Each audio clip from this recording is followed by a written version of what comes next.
Let's now take you across to DD India's Amritpal Singh for more on these developments. Hi Amrit, now a nearly 3-hour delay, but the Israeli-Hamas ceasefire has finally been implemented. But how big a challenge is it to uphold it?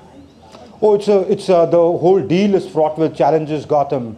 The ceasefire itself, how much of ceasefire, what if situation gets out of hand, what if factions within there or, fringe groups attack, will the Israeli IDF show some kind of restraint, or would it be provoked into, violence or firing to contain them? So the ceasefire itself is fraught with challenges.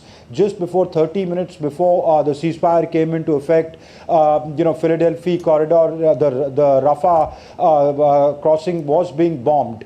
And if you look at the visuals emanating out of there, there are about 600 trucks still waiting on the other side of Rafah at Egypt for them to enter. In principle, they've agreed to exchange the hostages for the prisoners and do a swap deal.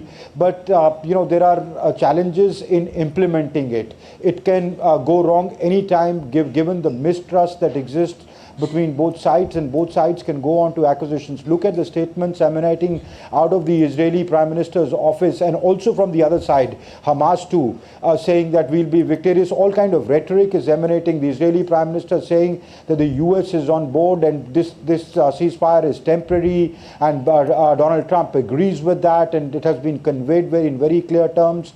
And if the terms of the deal are violated, they can return to war. So there is no letdown in the rhetoric. So it is a very tentative start, and I would say the deal is fraught with challenges. But yes, in principle they've agreed, and there would be a lot of pressure, the American pressure on the Israelis, and the Qatari and the Egyptian pressure on Hamas through their emissaries to keep the deal going. And given that both sides have interest in keeping the deal going, Israel wants its hostages back, Hamas is considerably weakened. So given that, they would want it to go through, but nevertheless it's fraught with challenges. Gautam? And Amrit, although Ben-Gvir has resigned and for now Netanyahu's government faces no danger, could challenges mount for him in the coming days as well? It could, because he faces a lot of opposition. Right now, he's riding the tiger. He's the one who's been able to decimate Hamas in the sense that caused considerable damage to its military leadership, to its military structure, caused considerable damage to the Hezbollah, almost decimating its top leadership, have struck Iran too. So neutralized most powerful figures within the Hamas and Hezbollah, ranging from Yahya Sinwar to Mohammad Daif to Hassan Nasrallah, to in fact toppling of Assad, though directly he did not have a role, but situation so developed that Assad was toppled. So the threat emanating from Syria, and he's bombarded those places in Syria where quarters where Iranian proxies were hiding and launching operations, anti-Israel operations. So he has things to his credit. He has credits under his belt, but again, there is political opposition. So I think right now his position is secure. If things go awry, it could boomerang. What if some hostages are not returned, or if the bodies are too brutalized, because emotions in such cases often run high.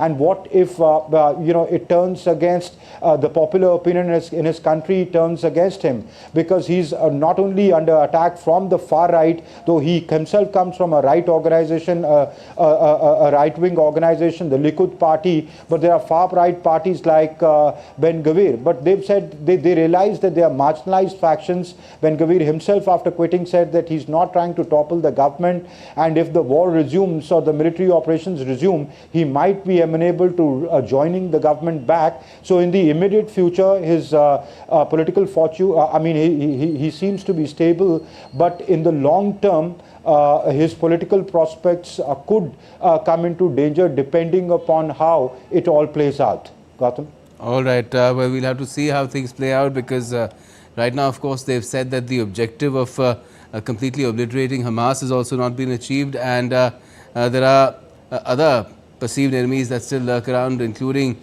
Iran and the Houthis. Thanks a lot for joining in for the moment, Amritpal Singh.